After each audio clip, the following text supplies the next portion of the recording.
اور جب وہ اپنی جوانی کو پہنچے تو ہم نے ان کو دانائی اور علم بخشا، اور نیکوکاروں کو ہم اسی طرح بدلہ دیا کرتے ہیں۔ تو جس عورت کے گھر میں وہ رہتے تھے اس نے ان کو اپنی طرف مائل کرنا چاہا اور دروازے بند کر کے کہنے لگی، یوسف جلدی آؤ۔ انہوں نے کہا کہ اللہ پناہ میں رکھے، وہ یعنی تمہارے میاں تو میرے آقا ہیں، انہوں نے مجھے اچھی طرح سے رکھا ہے، میں ایسا ظلم نہیں کر سکتا، بے شک ظالم لوگ فلاح نہیں پائیں گے۔ اور اس عورت نے ان کا قصد کیا اور انہوں نے اس کا قصد کیا۔ اگر وہ اپنے پروردگار کی نشانی نہ دیکھتے تو جو ہوتا یوں اس لیے کیا گیا کہ ہم ان سے برائی اور بے حیائی کو روک دیں، بے شک وہ ہمارے خالص بندوں میں سے تھے۔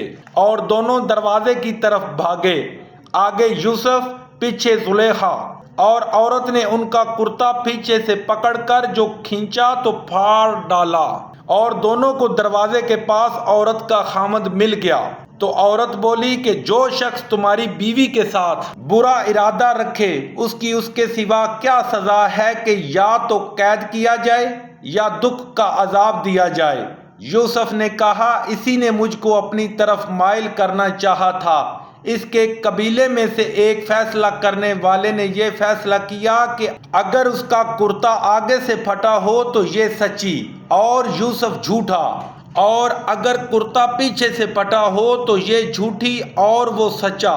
جب اس کا کرتا دیکھا تو پیچھے سے پھٹا تھا، تب اس نے زلیخا سے کہا کہ یہ تمہارا ہی فریب ہے، اور کچھ شک نہیں کہ تم عورتوں کے فریب بڑے بھاری ہوتے ہیں۔ یوسف اس بات کا خیال نہ کر، اور زلیخا تو اپنے گناہ کی بخشش مانگ، بے شک خطا تیری ہی ہے۔ اور شہر میں عورتیں گفتگویں کرنے لگیں کہ عزیز کی بیوی اپنے غلام کو اپنی طرف مائل کرنا چاہتی ہے اور اس کی محبت اس کے دل میں گھر کر گئی ہے، ہم دیکھتی ہیں کہ وہ سری گمراہی میں ہے۔ جب زلیخا نے ان عورتوں کی گفتگو جو حقیقت میں دیدار یوسف کے لیے ایک چال تھی سنی تو ان کے پاس دعوت کا پیغام بھیجا اور ان کے لیے ایک محفل مرتب کی اور پھل تراشنے کے لیے ہر ایک کو ایک ایک چھری دی، اور یوسف سے کہا کہ ان کے سامنے باہر آؤ۔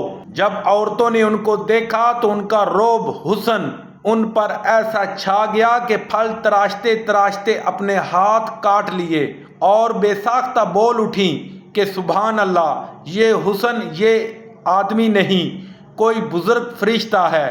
تب زلیخا نے کہا، یہ وہی ہے جس کے بارے میں تم مجھے طعنے دیتی تھیں، اور بے شک میں نے اس کو اپنی طرف مائل کرنا چاہا مگر یہ بچا رہا، اور اگر یہ وہ کام نہ کرے گا جو میں اسے کہتی ہوں تو قید کر دیا جائے گا اور ذلیل ہوگا۔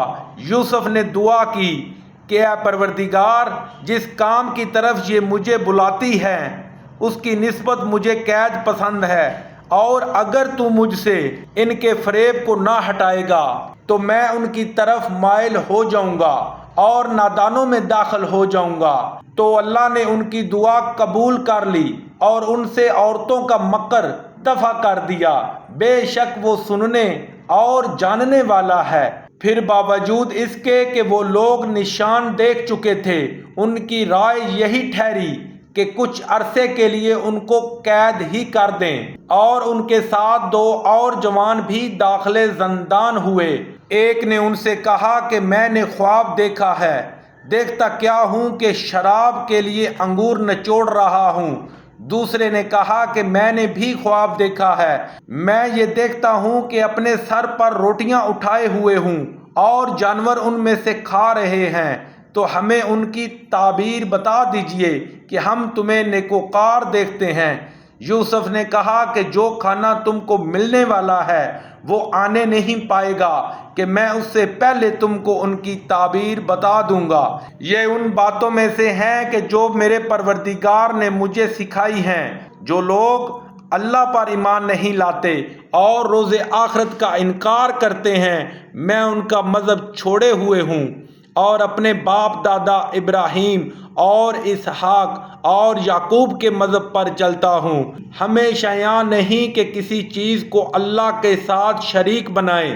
یہ اللہ کا فضل ہے ہم پر بھی اور لوگوں پر بھی، لیکن اکثر لوگ شکر نہیں کرتے۔